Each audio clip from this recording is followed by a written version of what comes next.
Boire au torrent 512. Le passage de la Bible que nous allons lire ensemble aujourd'hui se trouve dans le chapitre 1 de l'Évangile de Marc, versets 35 à 45. C'est la guérison d'un lépreux, un miracle du Seigneur, aussi mentionné dans les autres évangiles comme celui de Matthieu et Luc. Si vous avez le temps, vous pouvez aussi retrouver et lire ces récits dans la Bible. Ce lépreux était vraiment malheureux car la lèpre n'est pas seulement une maladie corporelle grave, mais aussi une maladie de l'âme également. Une souffrance de l'âme parce qu'il y a un impact sur les relations interpersonnelles et le rapport entre les humains et Dieu. Si une personne est atteinte de la lèpre, elle est obligée de quitter sa famille et de se mettre en quarantaine. En plus, elle n'a plus le droit d'aller faire des sacrifices au temple. Cela ressemble à la conséquence de nos péchés. Les péchés créent des cloisons entre nous, et ce qui est plus effrayant est qu'ils nous séparent de Dieu. On n'a plus moyen d'expérimenter ni de jouir de Dieu, pour aller en enfer à la fin, être jugé et séparé de Dieu à jamais. Au final, ce lépreux fut guéri. Alors, lisons le chapitre 1 de l'Évangile de Marc, versets 35 à 45. Nous allons le lire ensemble et j'espère que tu vas jouir de ces paroles et en particulier l'amour du Seigneur pour toi. Vers le matin, pendant qu'il faisait encore très sombre, il se leva et sortit pour aller dans un lieu désert, où il pria. Simon et ceux qui étaient avec lui se mirent à sa recherche. Et quand ils l'eurent trouvé, ils lui dirent « Tous te cherchent !» Il leur répondit « Allons ailleurs, dans les bourgades voisines, afin que j'y prêche aussi, car c'est pour cela que je suis sorti. » Et il alla prêcher dans les synagogues, par toute la Galilée, et il chassa les démons. Un lépreux vint à lui, et se jetant à genoux, il lui dit d'un ton suppliant, « Si tu le veux, tu peux me rendre pur. » Jésus, ému de compassion, étendit la main, le toucha et dit, « Je le veux, sois pur. » Aussitôt la lèpre le quitta, et il fut purifié. Jésus le renvoya sur le champ, avec de sévères recommandations, et lui dit, « Garde-toi de rien dire à personne, mais va te montrer au sacrificateur et offre pour ta purification ce que Moïse a prescrit afin que cela leur serve de témoignage. » Mais cet homme, s'en étant allé, se mit à publier hautement la chose et à la divulguer, de sorte que Jésus ne pouvait plus entrer publiquement dans une ville. Il se tenait dehors, dans des lieux déserts, et l'on venait à lui de toutes parts. Après la lecture de ce passage de la Bible, ce qui m'émut beaucoup est l'action du Seigneur. Il étendit la main et toucha le lépreux. Comme vous le savez tous, les lépreux sont contagieux. C'est la raison pour laquelle on les met en quarantaine.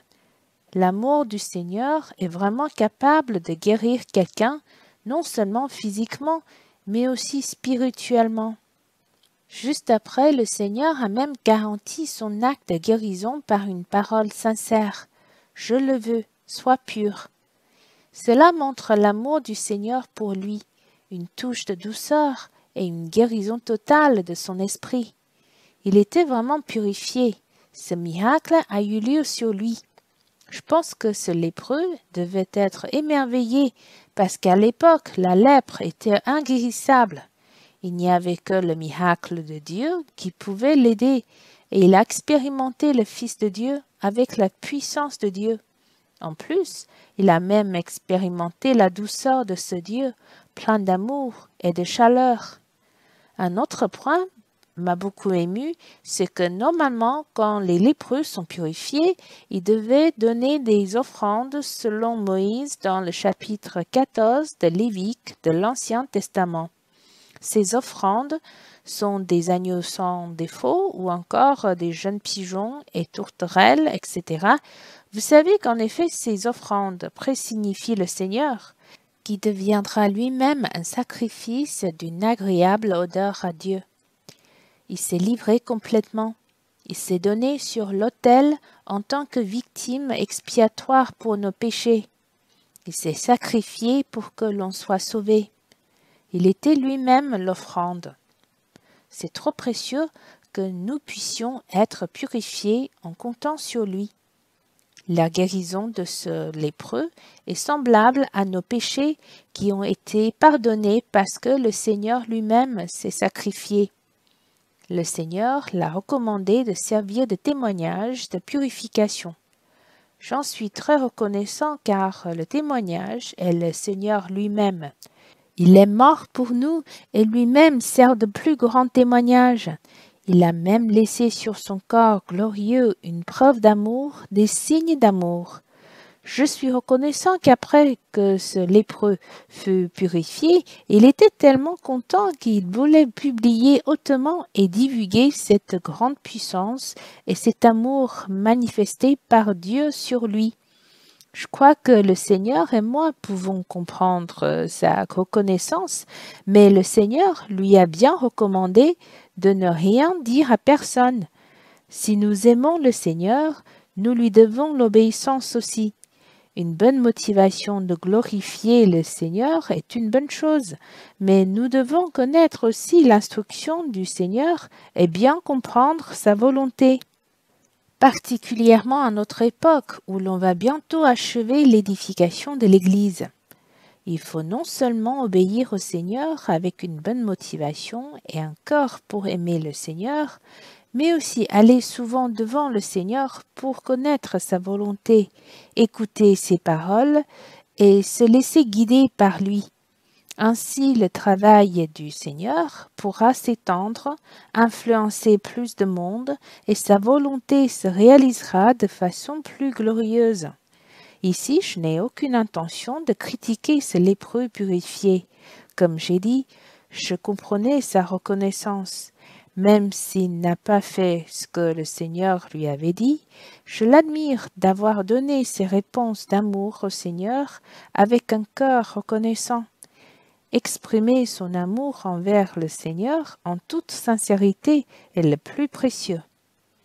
Après avoir lu le passage de la Bible et entendu mon partage, pourquoi ne pas rester en silence et le relire car tu auras de nouvelles découvertes? Et ensuite, donner quelques réponses au Seigneur pour le remercier et exprimer ton amour. Seigneur, merci d'être ému de compassion et d'avoir opéré un miracle sur ce lépreux pour qu'il soit purifié. Ce qui rendait le lépreux plus heureux était sûrement de pouvoir connaître l'amour de Dieu. Seigneur, merci aussi d'avoir opéré des miracles sur nous, d'avoir expié tous nos péchés.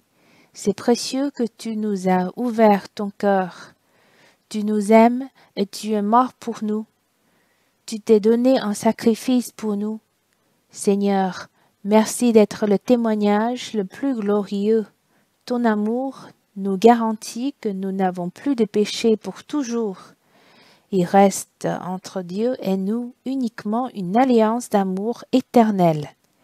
Seigneur, merci d'avoir gardé à jamais la cicatrice creuse d'amour. Seigneur, que nous ayons le courage de t'aimer en retour.